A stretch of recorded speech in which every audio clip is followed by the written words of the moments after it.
Okay, so in this video we're going to look at diving with manta rays. Now manta rays are deep water animals and they get most of their food from the twilight zone, which is where just where the light starts to end. But one of the things that's really good about that is Hawaii is a volcano. It's one of the tallest mountains in the world, if not the tallest. The only thing is the tip is everything else is covered by water. And so it gives mantas a chance to come up and from their deep water feeding and deep water life to come up to the shallow areas and pick up food. Now, a good example of this is right here again next to the airport. Now, the airport has lots of lights. And because of that, in this area right here, we have a place called Turtle Reef. Now, Turtle Reef is just a shell of reef.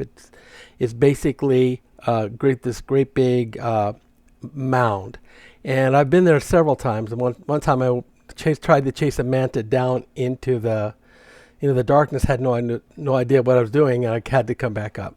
So basically, when this is where the mantas show up, and the tour companies bring in divers. Now the divers lights and the airport lights, along with the constant practice and the behavior of coming here, means that the mantas on good days are really, really active. But I just want to make sure you understand that this over here is all volcanic. And since it's all volcanic and it's very, very tall, there's very, very deep water. So the mantas can go up and then go down depending on where they're feeding. And they do love to feed with these divers. I mean, wait till you see what they do. I mean, honestly, these guys it's a true symbiotic relationship between the two.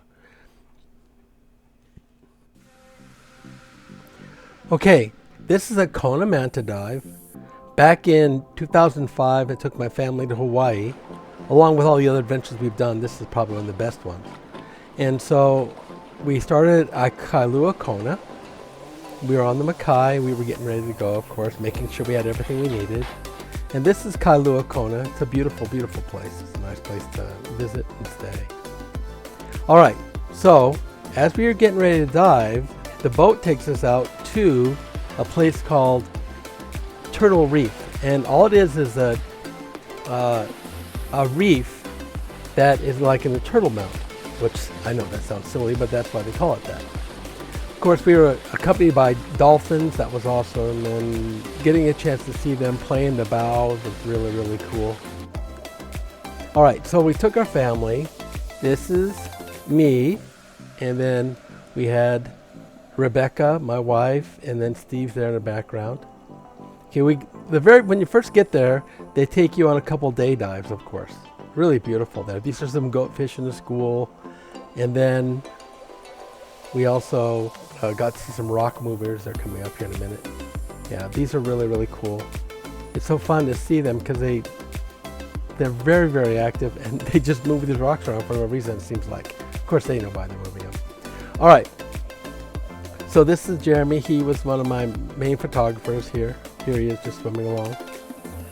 Now, after these dives, just relaxing dives, then it was time to go out and get ready for the manta dives. So as the sun's going down, of course, it gets very, very dark, especially in the water. And here you can see how dark it is, and the Hawaii Kona aggressor is putting their divers in the water to go to the same place that we're getting ready to go. So all the dive boats bring all their tourists out here. That's an expensive trip too. We're talking at least $120 a person, but it was worth it. Okay, so here we are. We're diving in the night, taking our time. You can't really get lost because there's too many lights, but there are times when you feel like you're all alone, which is really, really cool if you like it. So looking around on the way, but then out of nowhere, one of these guys show up, and it was so cool, right in my face. Now, I've been on this dive before, so I knew what to expect, but there was something about just having him show up right there before the lights were around. It was really, really cool. Okay, So where we're going is to an area with no coral around it. It's safe for the divers to sit on the bottom. It's about 35 feet. And the divers are using their lights, and the dive masters are setting lights up to pull in plankton like moths to a flame. So the plankton's here, of course.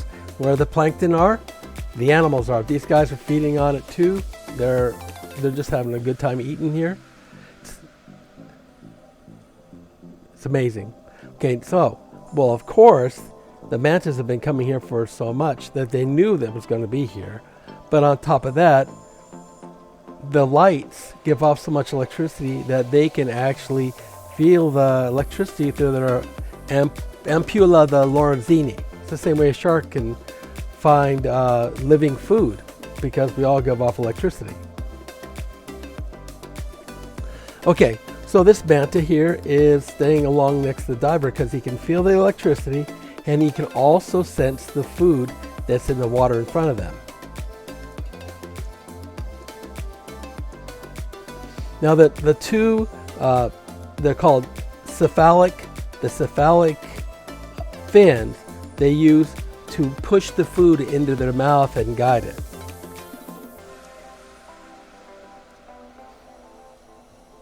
Now looking right down their throats, you can see that small opening. They can't eat big things. Now the things they do eat are things like this plankton, which we'll talk about in a little bit. And also they do eat some small fish, depending on what they can catch. Most of their food, about 70% of it, is down deep, around the twilight zone where light can barely get down there. But here, of course, they also like to come toward the surface. In fact, at times they'll even jump. And when they jump, there's several things they say that it's a mating ritual, or a lot of people are saying it's because they're getting rid of parasites that are on their body. Okay, so as you can see, they're very, very active here, and they're not scared of the divers. So as we're sitting with them, the rules are we can't touch them. Whatever they do, they do. But you can see how the divers are sitting there watching it from the bottom and using their lights just so I can see what's going on. The cloud you see are all those little teeny animals called zooplankton. Now zooplankton are lobsters, fish, sea urchins, and sometimes even coral, depending on what's being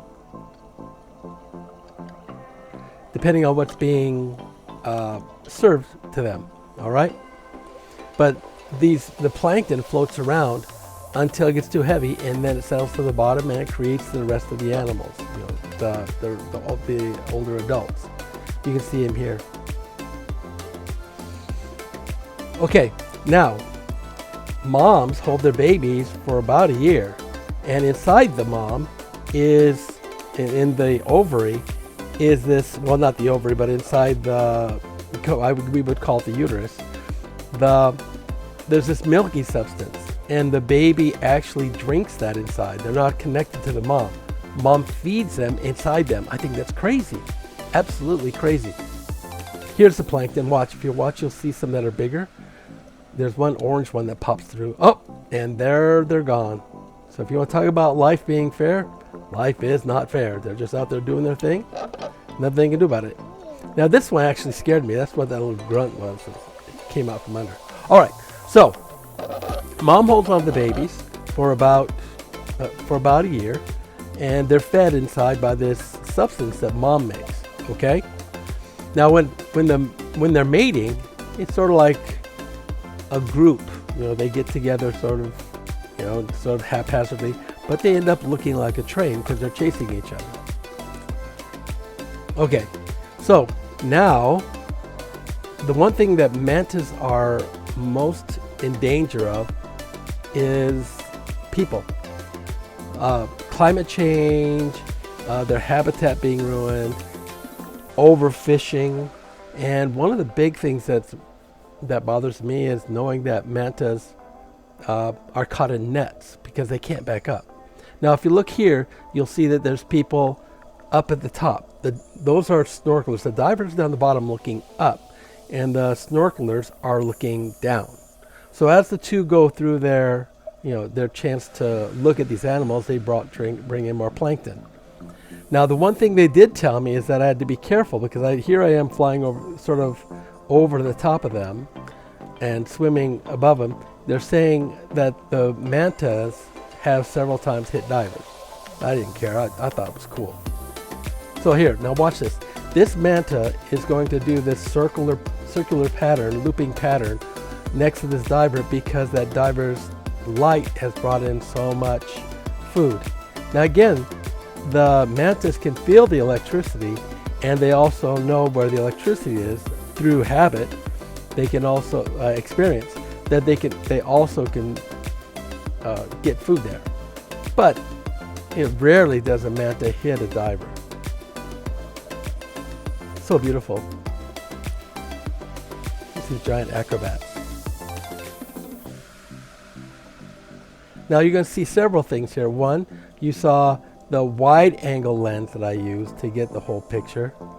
And then you also saw, the regular close-up where they came through and fed.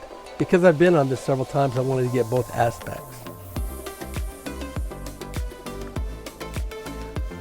I find it amazing that they found very few of these fossils. Now, they don't find fossils of sharks and fossils of the rays because they don't have bones. If they find any kind of remains, it's usually bones, not bones, but teeth, because the teeth are hard and they stick around.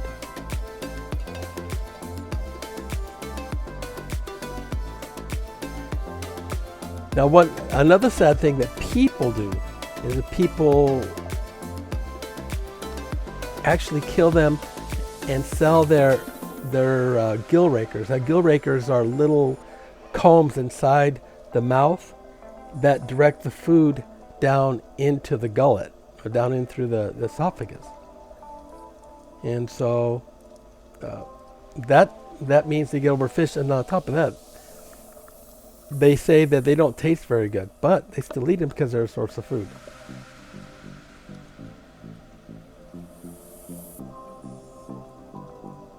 Okay, these guys are about the size of a racquetball court, at least wide. They can get to be 23 feet wide, and a racquetball court is about 20 feet wide. Pretty crazy.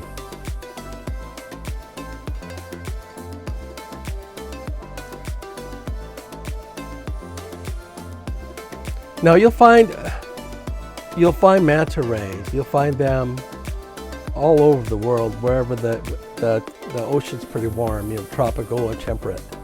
And they are related to all the other rays. In fact, they're saying that these guys evolved to swim from their behavior of swimming next to the ground. If you've ever been out to Stingray City and seen how stingray feeds, they have these giant teeth that crush clams and everything else.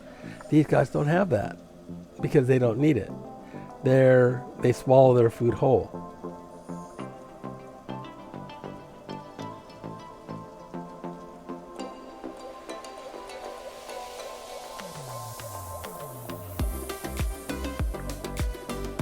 Now, I can tell you from experience, this was one of the most crazy and exciting experiences I've ever done. Because to have these giant creatures, well, of course, who can not respect a manta ray?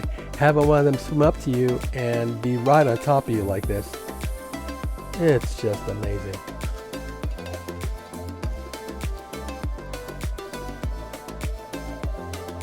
It was also a great family experience. Oh, now look at here. Here we have the snorkelers, right? The snorkelers are up to the top. And since they're at the top, they're not at risk of getting hit. And the divers are at the bottom. So when I would go up and would take these videos, like this one here, the dive master really didn't want me to do this because he felt responsible for me. And I said, listen, I've been diving forever. This is good. I know exactly what's going on. And if I get hit, it's not your fault. Now, if you look at the patterns on them, on the bottom, the divers know each of the different mantas because they always keep coming back. Some of them even have names. So at the end, it's time to go home. And we're going back to our boats. Now, what I normally do, since I still have a lot of air, we are only at 35 feet, is I go out and I look for other animals, octopus or whatever may be out at night.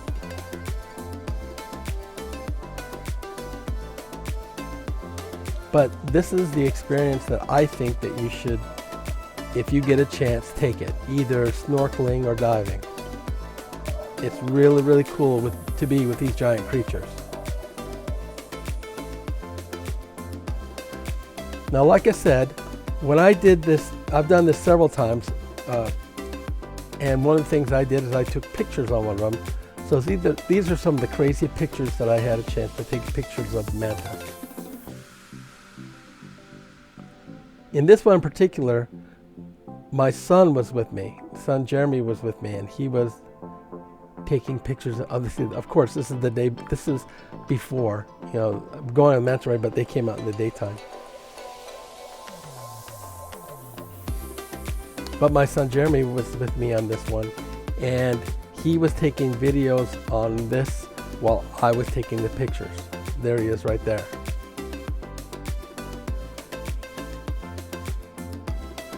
Now they're white at the bottom because they don't want to be seen from the top.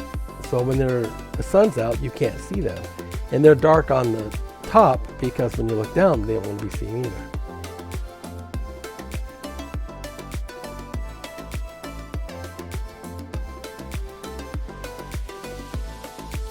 Yeah, that's just my son Jeremy with me. And this is a goodbye from a big fella. Amazing. I could stick my hands in his gills if I wanted to. It was so close. This was an amazing trip.